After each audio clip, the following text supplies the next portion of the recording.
అదే RTV app వార్తల్ని క్షణాల్లో చదివే అవకాశం ఉంటుంది. ఒక న్యూస్ పేపర్, ఒక టెలివిజన్ ఛానల్ మీ చేతుల్లో ఎప్పుడూ ఉంటాయి.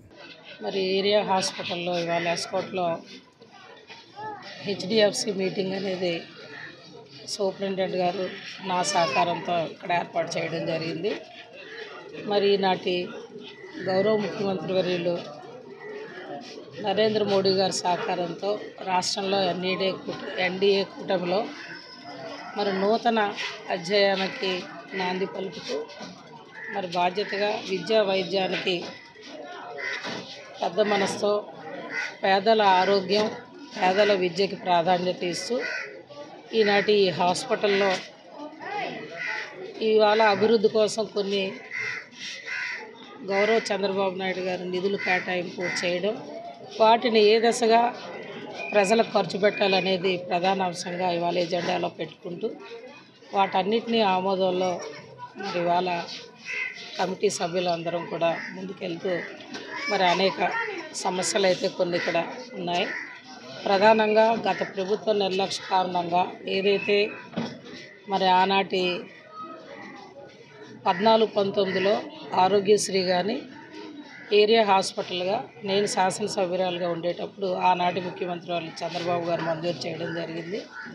మరి మంజూరు అయితే చేయగలం కానీ గత 5 ఏళ్ళు గత ప్రభుత్వం కొంత నిర్లక్ష్య కారణంగా ఏరియా హాస్పిటల్గా అయితే వచ్చింది, కానీ వాటికి కావలసిన మౌలిక వసతులు ఏర్పాటు చేయడంలో గత ప్రభుత్వం నిర్లక్ష్యం కారణంగా ఇవాళ ఇక్కడ సమస్యలు కొన్ని రావడం కూడా మరి వాళ్ళ ప్రధాన అంశంగా చూడడం జరిగింది.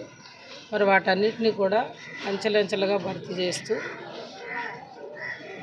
ప్రజల వైద్యానికి ప్రాధాన్యత ఇస్తారని, ఇంకా కొన్ని అంశాలు ఏవైతే మేడం గారు చాలా ఇక్కడ ఏవైతే గర్భిణీలకు, బాలింతలకి వేడి నీళ్ళ సౌకర్యం కల్పించడం ఒక అంశంగా మేము ఇవాళ, అలాగే భరత్ గారి సహకారంతో కూడా భవిష్యత్తు రోజుల్లో ఈ హాస్పిటల్ అభివృద్ధికి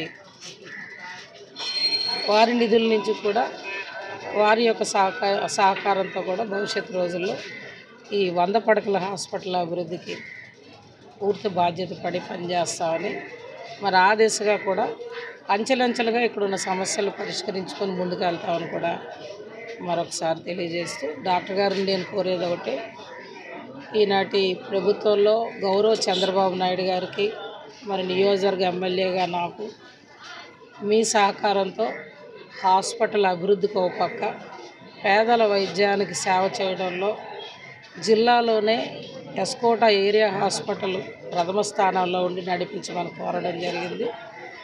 ఆమె కూడా పెద్ద మనసుతో అందరం కలిసికట్టుగా పనిచేస్తామని కూడా చెప్పడం జరిగింది. మరి ఆ దిశగా అందరం నా ఎస్కోట్ నియోజకవర్గ ప్రజలకి రుణపడి నేను సేవ చేస్తూ బాధ్యతగా వైద్య సేవలను ఉచితంగా అందజేస్తానని కూడా తెలియజేస్తూ, ఏవైతే కొన్ని ఇష్యూలు కూడా మేము మాట్లాడుకున్నాం, ఇక్కడ యాక్సిడెంటల్ కేసులు కావచ్చు, ఇతర అర్జెంటుకు సంబంధించి ఎమర్జెన్సీకి విజయనగరం కాకుండా వైజాగ్కే పంపించే దిశగా కూడా ప్రభుత్వంలో ప్రతిపాదన పెడదామని సూపరింటెండెంట్ గారికి చెప్పడం జరిగింది. ఆమె కూడా ఇక్కడి నుంచి ఒక ప్రతిపాదన జిల్లా కలెక్టర్ గారికి ఆమె కూడా పెద్ద ఆయనకి పంపిస్తామని చెప్పడం జరిగింది. నేను కూడా ఇప్పటికే జిల్లా కలెక్టర్ గారికి, వైజాగ్ జిల్లా కలెక్టర్ గారికి, వైద్య మంత్రివర్యులు సత్యకుమార్ గారి దృష్టిలో కూడా ఈ అంశం పెట్టడం జరిగింది.